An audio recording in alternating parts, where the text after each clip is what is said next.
Na slovíčko s lepšou prievidzou. Kandidáti na poslancov nie sú len známe tváre z online sveta a billboardov. Sú to bežní ľudia, ktorých zaujíma, kam smeruje ich mesto.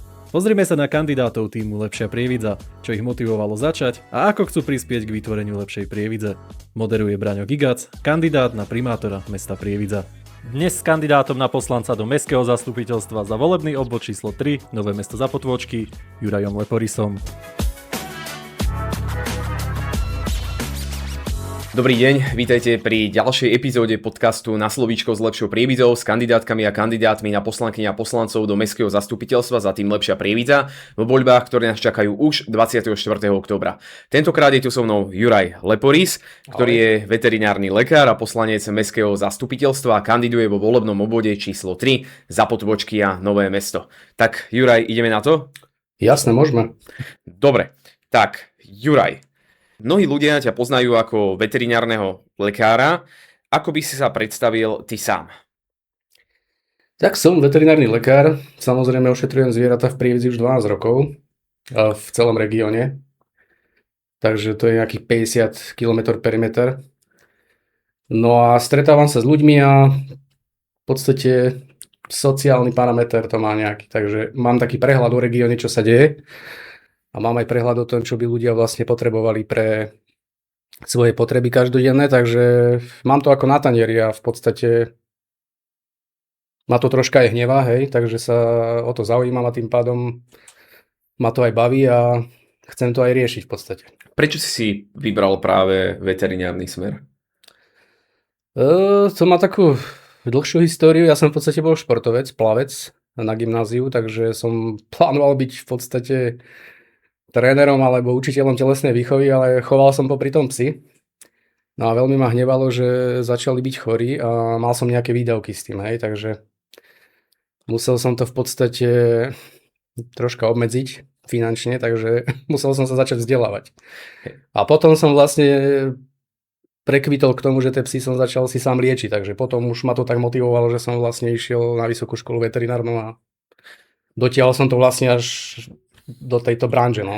Veterinárna práca je teda hlavne o tých zvieratách, ale určite ťa veľa naučila aj o ľuďoch samotných. No jasne, samozrejme. Čo ťa tak najviac naučila za tie roky praxe? No tak pevné nervy, kladné odpovede a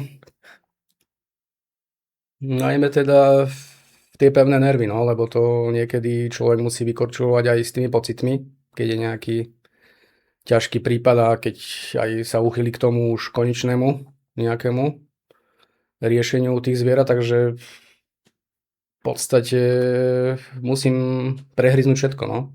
Je niečo, na čo nikdy nezabudneš z tých príbehov alebo z tých situácií? No tak určite, no, dalo by sa akože veľa príbehov povedať, ale to asi není takto skôr do éteru, to by som medzi štyrmi očami niekde, ale tak sú to také ako zábavné. Môžeme vytvoriť podcast zo zákútia veterinára Juraja Leporisa. Sú to také zábavné príbehy, že uspal som koňa a už som sa chystal, že idem ho teda operovať a koň sa mi postavil za 5 minút z celkovej anestézie a utekal lesom. Hej, a už sme ho ani nenašli v ten deň, takže ako je to niekedy živé. Divočina. No. Ty si pracoval aj v Spojených štátoch a na Islande, máš skúsenosti aj z týchto krajín a čo ti tieto skúsenosti zo zahraničia dali? No tak odporúčam každému počas vysokej školy niekam ísť na work and travel. To hlavne socializácia, stretneš sa s inými ľuďmi z iných štátov, proste iný kultúrny pohľad, vypočuješ si, aké veci u nich fungujú, čo funguje u nás, čo nefunguje. Naučíš sa anglicky, má to strašne veľa plusa, naučíš sa cestovať, hej. A v podstate naučíš sa byť aj zodpovedný. Na Islande tam sú veci, ktoré fungujú úplne ako švajčiarske hodinky, aj keď sa to nezdá, je to malá krajina, majú 320 000 obyvateľov, ale v podstate vystúpiš z lietadla a začneš mať pocit, že sa o teba ten štát stará, hej. Že vieš, kde sa máš pohnúť, kde si máš kúpiť lístok, ako máš ísť autobusom, metrom, alebo, no síce tam metro nie je, ale možno aj to bude. No a pracovné skúsenosti, to je vysoká kvalita informácií, hlavne v elektronickej podobe. Čiže všetko máš vlastne v smartfóne, hej. od daní až po pracovné aplikácie, kde si vlastne v teréne vieš dohľadať presnú informáciu o zvierati. Všetko majú v databázach, je to dohľadateľné, či o ľuďoch, či o tvojom sociálnom poistení. Máš informácie oveľa vo väčšom spektre ako na Slovensku, si myslím. Je niečo, čo si z tejto aj veterinárnej proste praxe aj v zahraničí priniesol do svojej veterinárnej praxe tu v Prievidzi? No tak určite, tak sú to skúsenosti zo štátnej správy z Islandu a v podstate kopec nových informácií ohľadom chorôb a hygieny potravín a rôzne konské choroby, hej, čo u nás nevidíš, tak vidíš v zahraničí, v Amerike, tam takisto, hej, tam pes to je niekedy jak človek, takže tam to vidíš, že má dve nohy, hej, ide po plaži s vozíkom, má záchrannú vestu ten pes, hej, tí ľudia sú proste inak nastavení a dajú pre to zviera všetko, no u nás to už začína byť podobné, ale ešte teda ako je to tak v plienkach, by som povedal, no. Ty pôsobíš prvé volebné obdobie ako poslanec Mestského zastupiteľstva v Prievidzi.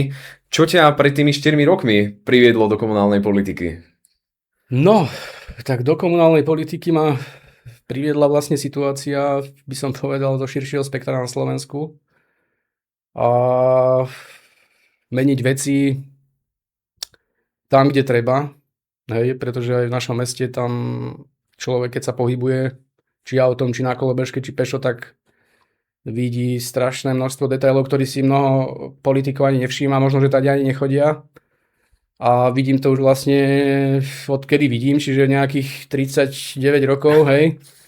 A vlastne niektoré veci sa nepohli vpred, takže tým, že tu ja stále ostávam žiť, tak by som už z tých skúseností, čo mám v zahraničí a videl som aj v iných krajinách, tak by som pomaličky chcel aplikovať aj tu v Prievidzi a tým pádom som išiel akože do lokálnej politiky. Samozrejme, že to nie je také jednoduché, ako som si myslel. Hej. Máme tu množstvo byrokratických parametrov v zákone, takže všetko, čo chceš spraviť, v podstate podlieha nejakému dosť širokému zákonu, ktorý už je v praxi neakceptovateľný, ale stále ho máme v legislatíve, čiže musíš osloviť na to poslancov, tí musia nejaký tvoj návrh schváliť samozrejme a potom sa dá o niečom baviť, takže je to náročná práca. Tie predstavy predtým boli samozrejme, že oveľa, by som povedal, jednoduchšie, hej, že vyriešime to za jeden týždeň, čo sa v súkromnom podnikaní dá, ale v samospráve to je oveľa zložitejšie. Aj vo verejnej správe by sa dalo, keby sú tie procesy efektívne nastavené. Ale samozrejme. Čiže nie je to vylúčené, aby to aj v Prievidzi lepšie fungovalo. Samozrejme, však preto sa uchádzame o tento poslanecký mandát, aby sme to začali ťahať troška markantnejšie. Je niečo, čo ťa za tie 4 roky poslanectva v Prievidzi takže fakt šokovalo, prekvapilo, že naozaj to takto funguje? No, tak určite ma šokovali tie eurofondy, pretože keď sa na to človek pozrie, áno, sú to výborné projekty, ale podľa môjho názoru v Bruseli, teda neviem presne, kto to naceňuje, tie projekty, ale zdá sa mi to všetko nadhodnotené strašne. Aj čo sa týka tých stavebných prác, však OK, nie som stavebník, nerozumiem sa všetkému, ale príde mi to akože premrštené, hej, aj na nejaký ostrovček, keď sa robí verejné obstarávanie, tak to sú strašné ceny, alebo aj na tie projekty parkovania, hej, za to by sme vedeli podľa mňa akože investovať do infraštruktúry oveľa viac a hlavne tam, kde to treba, lebo keď máme nejaké ihrisko, nepoviem teraz ktoré, hej, ktoré stojí okolo 1 000 000 eur a príde jedna veľká voda a spláchne nám povrchovú úpravu, takže to je také, no. No dalo by sa Bolo to nedávno. Dalo by sa o tom hovoriť, no. Je to také. Ty sa dennodenne v podstate stretávaš s veľkým množstvom obyvateľov, ktorí za tebou prídu, aj za ako veterinárnym lekárom. A o čom sa s tebou tí obyvateľia najčastejšie rozprávajú, keď už vedia, že si poslanec? Na čo sa tak najviac že sťažujú, alebo čo im najviac príde? Ešte by som chcel k tomu dodať, že čo ma najviac šokovalo, tak sú napríklad tieto stavby, hej, ktoré vznikajú v Prievidzi, však už to asi nebude vďaka novému územnému plánu. Ale v podstate sa jedná o rodinný dom, hej, niekto kúpi s veľkým pozemkom a chce tam v zastávanom území, kde sú len rodinné domy, postaviť napríklad 40 bytov, hej, s parkovaním. A nie je tam napríklad pripravená infraštruktúra, kanalizácia, cesta je už prepadnutá 40 rokov a ideme toto robiť, hej, tieto oázy, takéto tých bytových jednotiek. Ja nehovorím, že netreba akože bývanie, ale príde mi to strašne nekoncepčné. Jasné, rozvoj mesta sa má robiť s rozumom a ani nový územný plán nie je toho garanciou, že sa nič také nebude diať. Ja ti môžem povedať takto rýchlosti, že v minulom volebnom období, keď som bol ja prvýkrát poslancom, sme mali situáciu, že jeden nemenovaný pán, daruje mu meno, si kúpil bývalú mestskú chatu a z tejto chaty si urobil v podstate hrad v rozpore s územným plánom, dodatkami a ja som bol vtedy jediný poslanec z 25 v tom období 2018-2022, ktorý bol proti zmene územného plánu. No, to je jeden príklad. Tam bol vlastne problém aj v preložení toho potoka, čo tam je do tej stavby. Zaujímali sa o to už aj živé rieky a neviem, ako to presne dopadlo, ale ako keď sa tam človek ide pozrieť, tak asi... Čiže ako keby, že to je to, že aj ten nový územný plán môže garantovať základné veci, ale pokiaľ nebudú, že poviem to tak, že osvietení poslanci, ktorí neschvália hocičo z dodatkov, tak sa tu môže naozaj diať akékoľvek stavebné Eldorado. No chce to mať proste nejakú víziu, ako to mesto má vyzerať v budúcnosti. A myslím si, že sme už v dosť veľkom probléme, čo sa týka architektúry v meste, takže by sme to mali trošku začať riešiť. Čo podľa teba dnes najviac nášmu mestu chýba? Okrem tej vízie. No ja si myslím, že tu chýba fakt jedna veľká plaváreň, lebo je to hanba. Sme v podstate kúpeľný región, máme tu geotermálne vody. Banský, hej, región, to znamená, že tu vedia už vykopať aj jamu takú, že tam bude prameniť pomaly horúca voda. Takže mne tu strašne chýba nejaký vodný svet proste s plaveckými bazénmi, pretože ten bazén, čo máme teraz, to nám nestačí pre tento región, lebo tu je v tomto regióne vyše 300 000 ľudí a ja si myslím, že toto je akože najväčší kameň, čo tu máme. My sa nemáme kde ísť ochladiť, hej, v podstate. Jedine tak do mŕtvého ramena môžeš skočiť, ale to neviem, ako dopadne. Neodporúčame kúpanie v mŕtvom ramene.